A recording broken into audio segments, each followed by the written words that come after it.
Tine iyo ya Kirinyaga riu tukirongorerie ciigie urumwe wa ruriri rwa mulembe na ni ati murugamiriri kana mwandiki munene mukaru kiama-ini kia UDA niwe Cleophas malala ni akionekete kunyururia na kuregana na mehariria ma urumwe wa ruriri rwa mulembe na ruri kana na maria makoretwo magitabanio ni minista nyafara guko bururi-ini musalia mudavadi na murunawe spika wa mbunge ya gibũrũri wetangula akiaria thutha wa kwamũkĩra ageni kana aria maumite kiama-ini ingi na kuingira kiama-ini kia UDA kumagia kiama kia Ford Kenya ũndũmwe na DAP malala ni akiugĩte ati rĩrĩ ti ihinda rĩa ũteti no nĩ ihinda rĩa kũiga mabataro ma mũkenya mbere.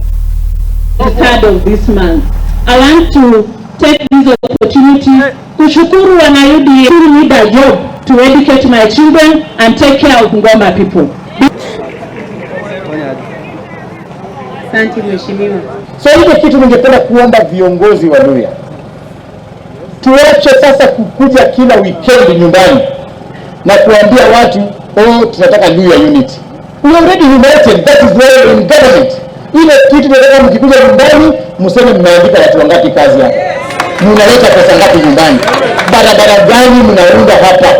Mambo ya Luhya unity sasa tuache. Sababu tushaelewana na tumeshukuru rais. Sasa Waluhya wako pamoja. So the narrative of Luhya unity should be buried. Kabisa, we are united team. When you come back home over the weekends, ita viongozi. Saa hii on Monday, majeshi wanaenda ku report. Tunataka tuambiwe.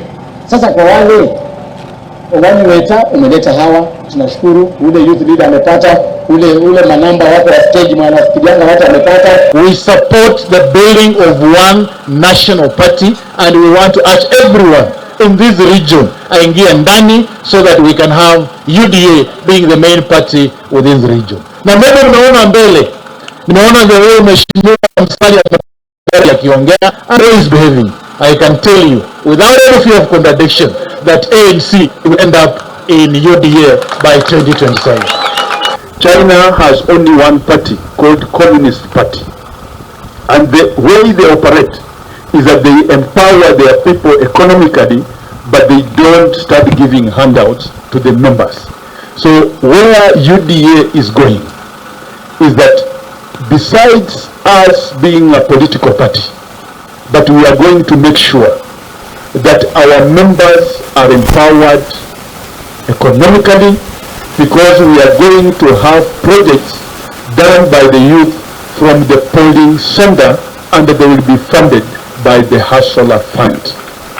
We must get out of this handout